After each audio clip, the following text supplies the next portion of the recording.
ఉగాది నుండైనా కోటీశ్వర్లవ్వాలనే కలను నెరవేర్చుకోండి. వెంటనే జేకేఆర్ గురువు గారికి కాల్ చేసి అపాయింట్మెంట్ తీసుకోండి.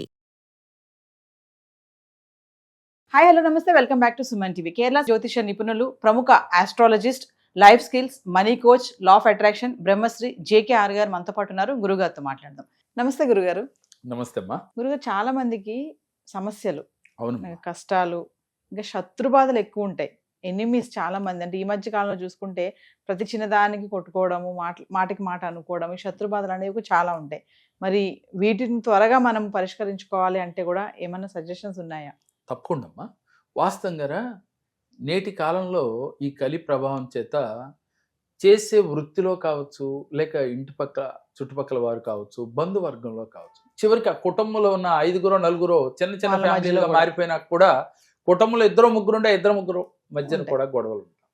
అంటే గొడవలు సహజం, రావటం సహజం. దాన్ని మళ్ళీ రెండో రోజు మామూలు అవ్వాలి. అలా అవ్వకుండా దాన్ని ఎలా పెంచుకుంటూ పోతూ వీళ్ళ ఆరోగ్యాన్ని వీళ్ళు పాడు చేసుకుంటున్నారు, మానసికంగా నలిగిపోతా ఉన్నారు, ఫైనాన్షియల్గా నలిగిపోతా ఉన్నారు, ఎప్పుడూ టెన్షన్ పడతా ఉన్నారు. దీనికి కారణం ఏంటంటేనమ్మా, ప్రతి మనిషిలో కూడా నేను అనేది ఎక్కువ అవటం. నేనే గొప్ప, నాకే తెలుసు, అన్నీ నాకు తెలుసు అనే భావంతో ఉండటం.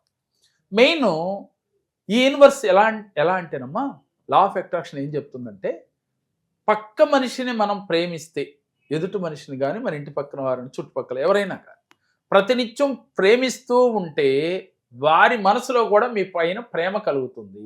అంటే ఈ యూనివర్స్లోకి మనం ఏది పంపిస్తే అదే మనకు తిరిగి వస్తుంది. మనం ఏం చేస్తాం, ఎప్పుడో ఒక చిన్న గొడవ అవుతుంది ఎవరితోనో మన ఇంటి పక్కన వారితో, రోజు అతను చూసినప్పుడల్లా అదే గుర్తు తెచ్చుకుంటా ఉంటాం. తెచ్చుకుని ఆ రోజు ఇలా అన్నాడు నన్ను అని వాడిని తిట్టుకునే వాళ్ళు ఉంటారు, లేదు అతన్ని నెగిటివ్గా మాట్లాడుకుంటూ ఉంటారు. ఇది ఎప్పుడైతే యూనివర్స్లోకి వెళ్తా ఉంది, అతని మనసులోకి వెళ్ళి అతని ఆలోచన కూడా మన పైన ఇలాగే. నేనేమంటానంటే, ఇద్దరు మారతారా అంటే, ఇద్దరిలో ఏ ఒక్కరైనా ఈ సబ్జెక్ట్ గురించి తెలుసుకుని, సరే అతను ఎలా అన్నా ఉన్నాయి, నాకు అనవసరం, నేను మారాను కాబట్టి నాకు అతని మీద ఉన్న శత్రుభావాన్ని ఈ క్షణమే నేను భగవంతుడి పాదముల దగ్గర వదిలేస్తున్నా అని నీళ్లు తీసుకుని 3 సార్లు భగవంతుడి పాదముల దగ్గర వదిలేశాను. నాకు అతని పైన శత్రుభావం లేదు, ఈ రోజు నుంచి నేను అతన్ని మిత్రుడుగానే చూస్తున్నాను అని మీ మనసులో ఆ శత్రుభావాన్ని డిలీట్ చేసేసి, ఇక అతని గురించి పాజిటివ్గా ఆలోచించండి. ఇక ఆ తర్వాత అతను చేసే చెడు పనులు గుర్తు రాకూడదు మీకు. అతను ఏదో ఒకటి మంచి పనులు చేస్తాడు కదా, ఆ మంచి పని మాత్రమే గుర్తు రావాలి. అలా గనక ఉంటే యూనివర్స్లోకి ప్రతిరోజు ఈ సంకల్పాలు పంపుతూ ఉంటాయి. అపోనొపోనో టెక్నిక్ చాలాసార్లు మనం లా ఆఫ్ అట్రాక్షన్లో వాడుతూ ఉంటాం. ఆ టెక్నిక్ వాడినా కూడా శత్రువు మిత్రుడుగా మారతాడమ్మా. అంటే ముందు మనం ఆస్ట్రాలజీ ప్రకారం కానీ, అలాగే లా ఆఫ్ అట్రాక్షన్ ప్రకారం కానీ, మనం 2 రకాల, ఏ రకం మనసుకి నచ్చితే ఆ రకంగా మనం ఎదుటి వ్యక్తి నుండి ప్రేమని పొందవచ్చు.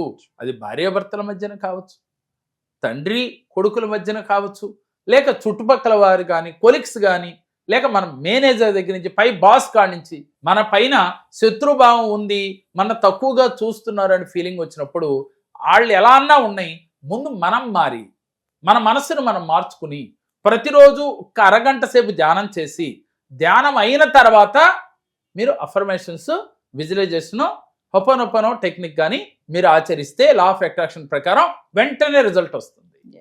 అలాగే ఆస్ట్రాలజీ ప్రకారం ఏం చేయాలి, ముందుగా వారిని ప్రేమగా మనసులో భావించుకుని, వారు చేసిన మంచి పనులు ఊహించుకుని, వారు మనతో ప్రేమగా ఉంటున్నట్లుగా, వారు నాకు శత్రువు కాదు, మేమిద్దరం ఈ రోజు నుంచి మిత్రులుగా మారిపోయాము అని ఫీల్ అవుతూ నేను చెప్పే మంత్రాన్ని చదవాలమ్మా. ఏమిటి అని అంటే, ఎటువంటి శత్రుభావం ఉన్నా చివరికి ఇది చేయటం వల్ల కోర్టు ఇంకా రేపు ఎల్లుండో ఈ కేసుని కొట్టేస్తుంది అనే సమయంలో ఇద్దరు కలిసిపోయిన సందర్భాలు కూడా ఉన్నాయి. కోర్టుకు వెళ్ళి చివరి స్టేజ్లో, అంటే వీళ్ళు విడిపోవాలి అని చెప్పి కోర్టు కేసు రేపు మనకు తీర్పు వస్తుందనే సమయంలో కూడా మరలా వీళ్ళు ఆ తీర్పు వచ్చేలోపే వీళ్ళిద్దరు కలిసిపోయి రాజీకి వచ్చారు. అంతటి అద్భుతమైన మంత్రం ఇది, ప్రత్యంగిరి మంత్రం అంటారు ఇది. ఈ మంత్రాన్ని ప్రతిరోజు ఓపిక ఉన్నవారు 21 సార్లు కానీ 54 సార్లు కానీ చేస్తే మంచి ఫలితం వస్తుంది. ఎటువంటి శత్రువైనా సరే వెంటనే మిత్రుడిగా మారిపోతాడు. ఈ మంత్రం ఏమిటంటే, ఓం ఐం హ్రీం శ్రీం ప్రత్యంగిరే మమ రక్ష రక్ష మమ శత్రున్ భక్ష భక్ష ఓం స్వాహ. ఈ మంత్రాన్ని రోజు కూడా 54 సార్లు కానీ 21 సార్లు కానీ చేసేటప్పుడు ముందు ఆ మంత్రంలో ఉన్న భావం తెలుసుకోవాలి. ఓం ఐం హ్రీం శ్రీం మనం గత వీడియోలో చెప్పుకున్నాం. ప్రచంగిరే మమ రక్ష రక్ష, మమ శత్రున్ భక్ష భక్ష. ఇక్కడ భక్ష భక్ష అనగానే జనాలకి కొంతమందిలో నెగిటివ్ ఫీలింగ్ వస్తుంది. వాస్తవంగా భక్ష భక్ష అంటే శత్రుభావాన్ని తీసేసి, భక్షించేసి అంటే తినేసి, శత్రుభావం తీసేసి అతన్ని నాకు మిత్రుడుగా చెయ్యి, తనలో నా పైన ప్రేమని కలిగించు అని అర్థం. ఇద్దరం అన్యోన్యంగా ఉండేటట్లుగా ఒకరి పట్ల ఒకరికి ప్రేమని కలిగించు అని చెప్పి ఈ యొక్క మంత్రం యొక్క అర్థము. దానిలో ఉన్న శబ్దాన్ని చూసి వెంటనే నెగిటివ్ ఆలోచన చేయకుండా పాజిటివ్గా తీసుకుని ఈ మంత్రాన్ని రోజు ఆచరిస్తూ మీరు లా ఆఫ్ అట్రాక్షన్ ప్రకారం ఈ టెక్నిక్స్ కన్నా ఎవరైతే ఫాలో అవుతారో వారికి తప్పకుండా భార్యాభర్తల మధ్యన కానీ, లేదు బంధాల్లో కానీ, అన్నదమ్ముల మధ్యన కానీ ఎలాంటి శత్రు భావాలున్నా, అది కోర్టు సమస్యలైనప్పటికీ కూడా వెంటనే తిరగపోవచ్చమ్మా.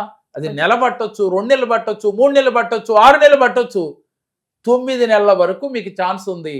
9 నెలలోనైనా తీరుతాయి. ఎందుకని 9 నెలలు పడతాయి అంటే మీలో 360 డిగ్రీల్లో మీలో మార్పు వచ్చి, అంటే పరిపూర్ణమైన మార్పు మీరు తెచ్చుకుని అప్పుడు మీరు లా ఆఫ్ అట్రాక్షన్లో విజువలైజేషను, ఎఫర్మేషను చేస్తారు, అపోనొప్పనో టెక్నిక్ చేస్తారు, వెంటనే మీకు వాళ్ళలో మార్పు వస్తుంది.